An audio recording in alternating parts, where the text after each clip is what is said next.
Tren positif IHSG terus berlanjut hingga perdagangan hari ini. Sebagian besar investor memanfaatkan momentum pemulihan bursa global dan regional untuk memborong lagi-lagi saham-saham dari blue chips. Akan kemana ke arah dari IHSG di akhir perdagangan sesi pertama siang ini, dan apakah tren positif siang ini akan berlanjut hingga penutupan perdagangan akhir pekan? Kita akan membahasnya dan informasi selengkapnya kita bergabung bersama analis dari Cipta Dana Securities, Sabrina. Selamat siang.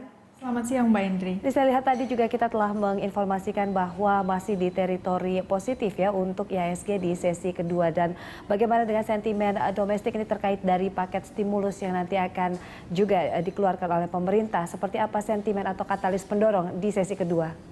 Ya, saya lihat untuk sesi 1 tadi indeks kita ditutup mengalami penguatan, kenaikannya sekitar 36,8 poin, di mana indeks kita berada pada level 4.461. Hari ini juga masih ada beberapa triggers untuk sesi kedua nanti, diantaranya juga kita tahu bahwa fiskal stimulus yang digelontorkan oleh pemerintah yang harapannya juga akan dapat mendongkrak untuk kinerja perekonomian kita di second half 2015.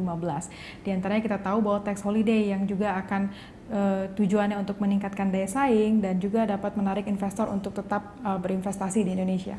Ya, kita bergerak ke proyeksi dari bursa regional dan juga Eropa, juga Amerika. Seperti apa ini untuk memberikan positioning bagi investor? Bagaimana terkait dari mungkin kebijakan stimulus oleh Bank of China, POBC, dan juga beberapa kebijakan-kebijakan lainnya?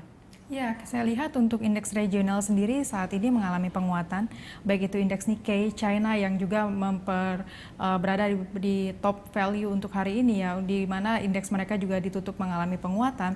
Di sisi lain untuk Dow Jones dan juga S&P 500 juga merespon positif dari data-data ekonomi Amerika, yang kita tahu bahwa GDP dari Amerika sendiri juga mengalami peningkatan ekspektasi, jadi sekitar 3,7% di second quarter 2015 maksud saya, dan ini juga respon positif. Untuk kondisi regional juga perlu juga tetap diwaspadai karena adanya potensi di mana devaluasi yuan yang kita cermati untuk beberapa pekan lalu, bahwa hal ini juga mendongkrak di mana potensi currency yang untuk seluruh mata uang Asia, baik itu Indonesia, ringgit Malaysia dan lain sebagainya juga terkoreksi, sehingga menyebabkan hal ini juga masih ada potensi ke depannya di tengah perlambatan ekspor dari China sendiri yang saat ini juga still sluggish. Ya, Sabrina, ini masih melanjutkan pola uptrend. Bagaimana penutupan bursa pada sore hari nanti? Mungkin akan berada di level support berapa?